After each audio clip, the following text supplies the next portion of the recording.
Why does the Bible say you couldn't visit God while on your period? The same reason I couldn't visit God with my pet bunny rabbit. Rabbits and periods make you unclean? Yeah, but being unclean doesn't mean that you've sinned. Being unclean or impure is how Leviticus taught Israel what it looks like to live with God. So an Israelite couldn't draw near and visit God if they were unclean? Correct. Why does touching a rabbit make me unclean? Or menstruating or childbirth. Or touching a dead body? Right, so a lot of this comes from Old Testament scholar John Walton. That when God created the world, he put everything in its right place.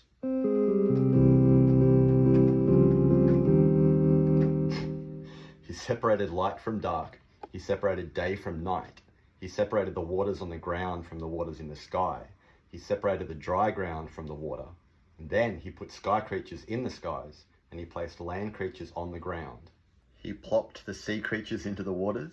Right, so when something stepped outside of its intended order or strayed outside its domain, this is when it's considered unclean. Like a sea creature that walks on dry land? Like a crab? Unclean. A sky creature that walks on the ground? Like an ostrich? An abomination. Creeping, crawling underground creatures that venture up into the daylight? Like a scorpion. Detestable. Okay, what about losing blood during menstruation? Blood belongs on the inside. Sex fluid on the outside? Life has leaked out. Mold doesn't belong inside a house. Yeah, you're getting it. Vultures and ravens were unclean, possibly because of their diet. They eat dead things? It's a theory, while other birds like the buzzard and the falcon may have been unclean because they kill creatures for food. Right, and death is definitely outside God's intended order. So that's why coming into contact with a dead body makes you unclean? Right, and this is why anything death-related couldn't come into contact with God's altar or holy space. Okay, but the sin offering removes the impurity associated with death. God cleans up all sin and impurity in the same way. Through a sin or a purification offering. Remember what the word offering meant? Draw near, a nearness gift. So you could say that no sin, nothing impure could draw near to God. Makes sense. But you could also say God is showing what it looks like to draw near and live in his presence. So what?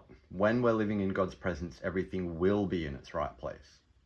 This is what it will look like when God and humanity dwell together. We will be clean. When God and humanity live together, there'll be no more sin and no more impurity. No more blood on the outside. No pain in childbirth. No foreign cancer cells inside our bodies. No death.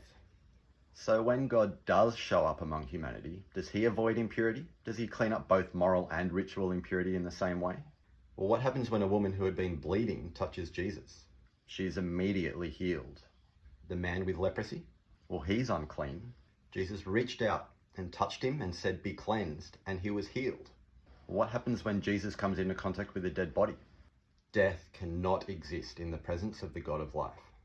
Jesus walks around forgiving sins, healing sickness, removing impurity, putting everything in its right place.